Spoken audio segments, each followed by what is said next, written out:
Je reconnais maintenant Monsieur le député de Kamouraska-Témiscouata pour son intervention. Monsieur le député. Merci, Monsieur le Président.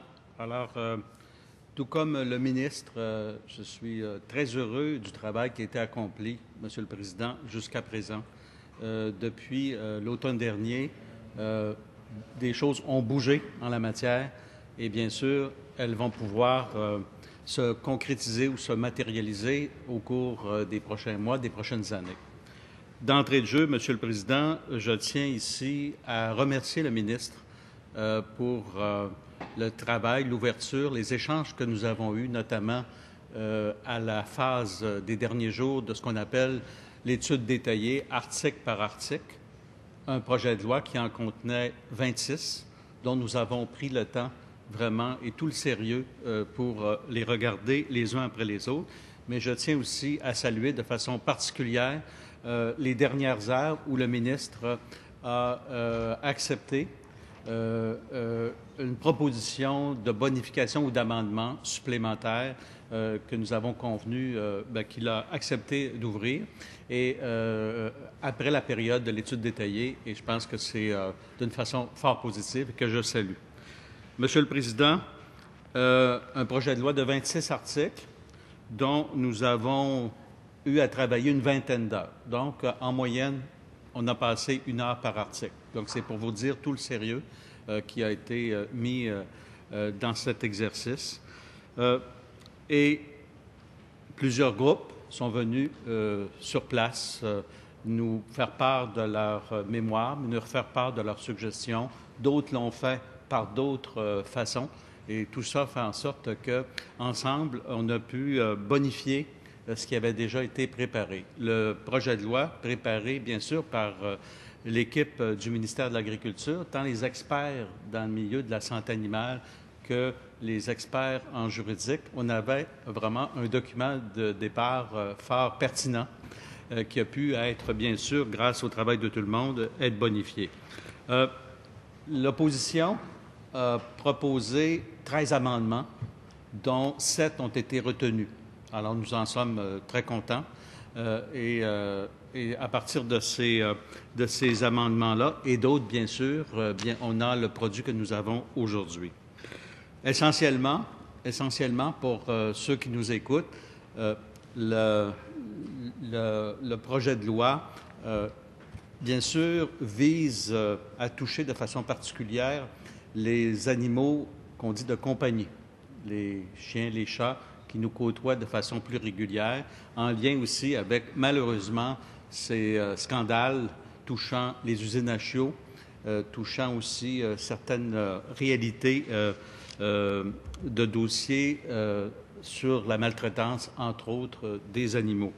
Mais aussi, le projet de loi couvre de façon plus générale le bien-être et la santé des animaux, puisque dans la loi sur la protection sanitaire des animaux, il y a plusieurs sections, mais la section portant sur le bien-être animal touche aussi d'autres espèces animales que les chiens et les chats.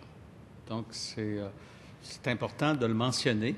C'est une portée plus large et les animaux domestiques vont des animaux, bien sûr, d'élevage. Il y en a toute une série répertoriée, définie à l'intérieur d'un règlement clair, d'ailleurs, que le gouvernement a adopté et publié en mai dernier pour préciser la portée de ce qu'on dit quand on parle d'animaux domestiques. Le projet de loi permettra bien des choses, mais essentiellement, il faut retenir d'abord une hausse substantielle des amendes. Ça faisait consensus. Le ministre en a parlé tout à l'heure. Alors, des dispositions pénales modernisées qui vont faire en sorte que les situations qui vont se produire dans l'avenir, bien,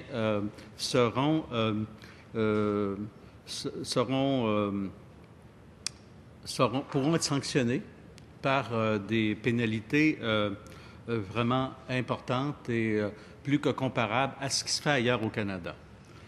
Notre point de départ, ou à peu près, qui nous permettra de mesurer dans l'avenir, c'est que, je dis malheureusement, mais au moins, il y a un étalon de comparaison. Il y a un organisme pan-canadien qui qui a pour nom le Animal Legal Defense Fund, qui fait une comparaison à partir de critères sur toute la question du bien-être et de la sécurité du bien-être animal. Et en 2011, il y avait une publication d'un bulletin, comme un bulletin de performance, Monsieur le Président, où malheureusement le Québec se situe dans le dernier tiers parmi 13 provinces, territoires. Alors, pour vous dire, l'Ontario est au premier rang, dans le premier bloc, Manitoba, Nouveau-Brunswick, Nouvelle-Écosse, premier tiers, et Alberta, nouveau territoire du Nord-Ouest, Québec et Nunavut. Alors, juste, bon, il faut quand même dire qu'un bulletin, c'est un bulletin, là, donc, mais c'est une indication.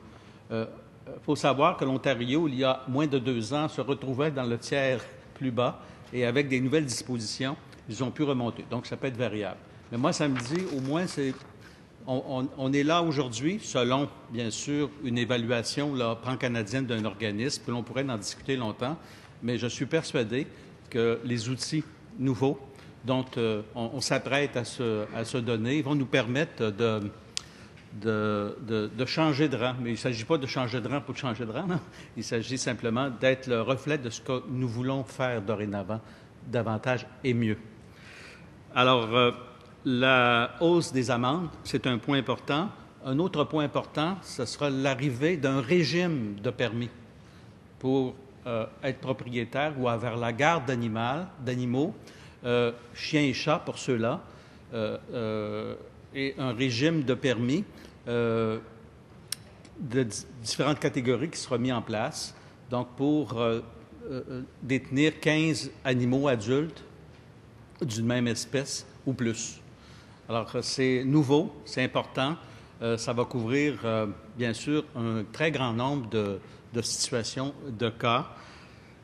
Voilà, ça, c'est tout à fait nouveau et ça va permettre, bien sûr, de connaître vraiment où ça se passe, les conditions dans lesquelles, bien sûr, ça doit se passer. Un élément aussi important, un troisième élément important, qui est un pouvoir réglementaire, donc un article qui dote au fond, le gouvernement de pouvoir agir de façon précise par l'adoption de règlements sur des points spécifiques, qu'on pense aux permis, aux conditions et bien sûr, bien des choses. Ce que le ministre a mentionné d'emblée, qu'il avait accepté, au fond, pour résumer, Monsieur le Président, c'est qu'après relecture et étude du travail qui avait été fait, il me semblait que les autres espèces animales que chiens et chats méritaient